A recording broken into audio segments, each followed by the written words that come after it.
خدا کی قسم ایک مفتی فاروق ہی نہیں ہے بلکہ ہم سب جو سینہ تان کر کے عظمت رسول کے لیے سامنے آ جائیں گے، تم تھاری نہیں جیل کے دروازے کھول دو، بچے بھی آئیں گے، بچیاں بھی آئیں گی، خواتین آئیں گی، ہم دنیا کی ہر چیز کو چھوڑ سکتے ہیں خدا کی قسم، مگر بڑے رسول پر کمپرومائز نہیں کر سکتے۔ یہ محمد سے وفا تو نے تو ہم تیرے ہیں،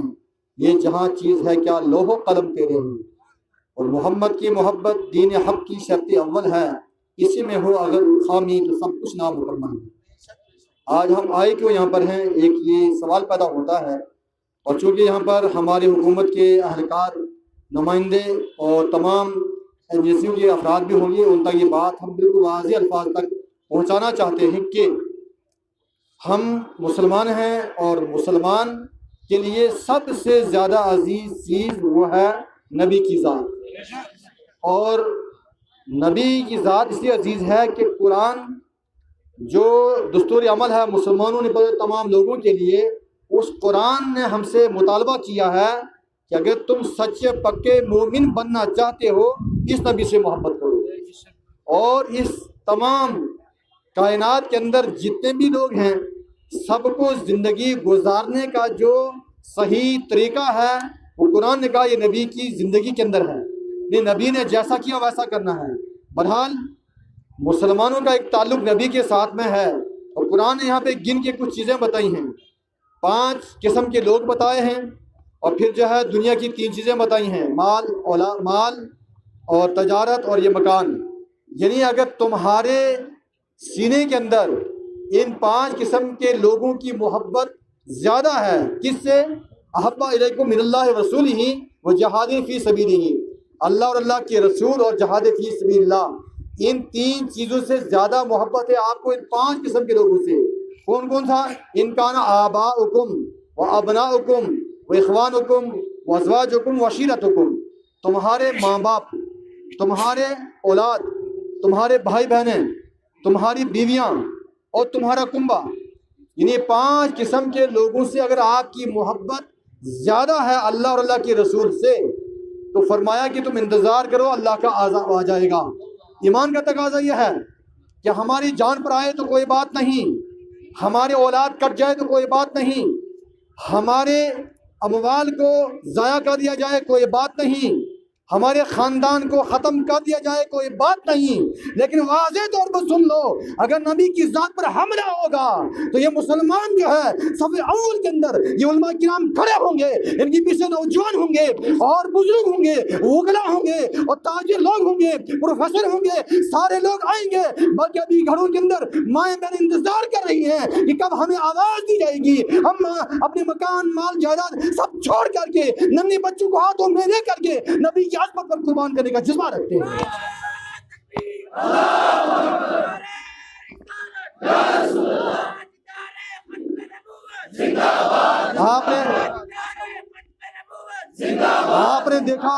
آپ نے دیکھا ہماری مسجدوں کے اماموں کو کاٹا گیا ہے، اسی ملک کے اندر ہمارا جو ملک ہے وطن عزیز ہندوستان کے مساجد میں جا کر کے ہمارے عالموں کو، ائمہ کو، سادات کو، مشائخ کو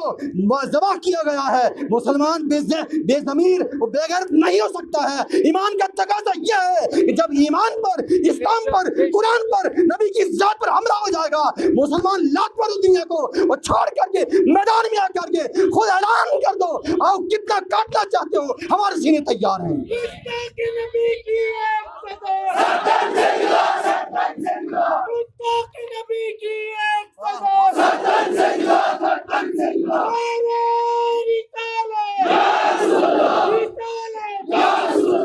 یہ کسی دنیا کی کتاب کی بات نہیں کر رہا ہوں، یہ قرآن کی بات کر رہا ہوں۔ اس قرآن کے نام پر ایسے مسلمان ملیں گے جو یہ کیسا دعویٰ کرتے ہیں قرآن پر حملہ ہوگا ہم جان دیں گے۔ ہم آگے بڑھ کر کہتے ہیں اگر تم قرآن کو سینے سے بسانا چاہتے ہو، اس قرآن سے پہلے عظمت صاحب قرآن کو بھی تو دیکھ لو،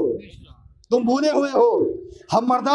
ہم برداشت کر سکتے ہیں سب کچھ چھن جائے، مگر خدا کی قسم اعلان کر کے بتاتے ہیں ہم ملک کے اندر امن تو چاہتے ہیں، سکون سے رہنا چاہتے ہیں، اتحاد تو چاہتے ہیں، بھائی چارہ تو چاہتے ہیں، لیکن اس بات پر سوال قائم کرتے ہیں کہ ایسا درندہ انسان جو مذہبی لباس پہن کر کے مذہبی مقامات پر کھڑے ہو کر کے ببانگ دہل جو ہے نبی کی گستاخی کرتا ہو، اس کو پروٹیکشن مل جائے، سوشل میڈیا کو کوریج دے دے، اور اس کو آج تک پورے ملک کے اندر کونے کونے میں مظاہرے ہو رہے ہیں مگر کوئی بھی بات سننے کے لیے راضی نہیں ہے۔ یہ شرم کی بات ہے۔ وہ سانڈ کیوں گھوم رہا ہے؟ اگر ملک کے وفادار بننا چاہتے ہو، ملک کے اندر امن لانا چاہتے ہو اور اتحاد کی تم صحیح سچے دائی ہو، تو ایسے بدتمیز جہل قسم کے گنوار بولی مارنے والے مذہبی لباس میں مذہبی مقام پر گندی زبان استعمال کر بھوکنے والے انسان کو گرفتار کیا جائے اور کنڈیشنل طور پر مکمل طور پر اس کو جیل کے اندر ڈالا جائے اور پھر زندگی بار باہر نہ آئے۔ جب بھوکے گا تب تک ملک کے اندر فساد شر ہوگا۔ لہذا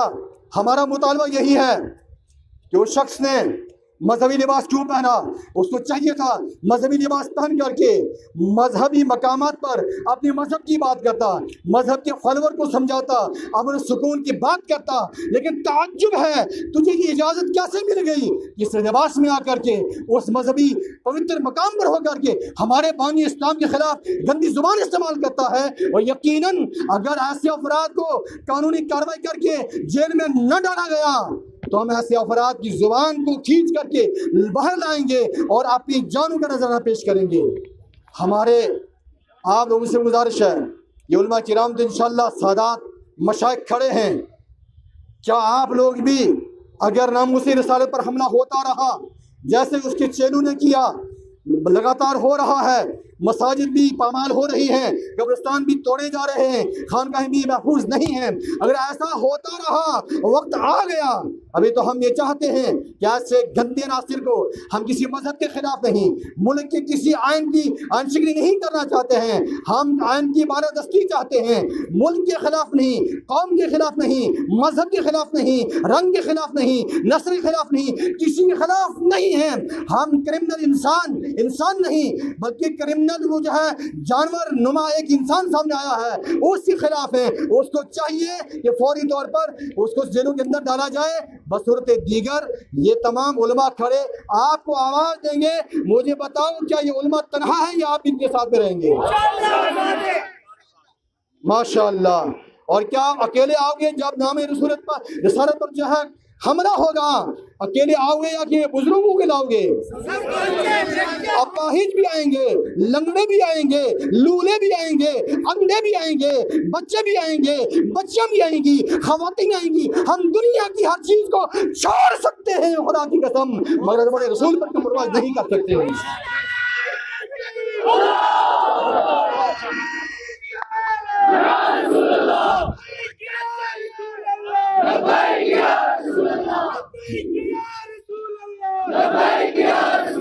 یہ ٹیسٹ کرنا چاہا انہوں نے کہ مسلمانوں کی بڑی آواز پنچ کے اندر مفتی فاروق صاحب کو فائل لگا کر کے ان کو ڈرا دیا جائے تاکہ زبان نہ کھولیں۔ آپ نے غلط راستہ اختیار کیا ہے۔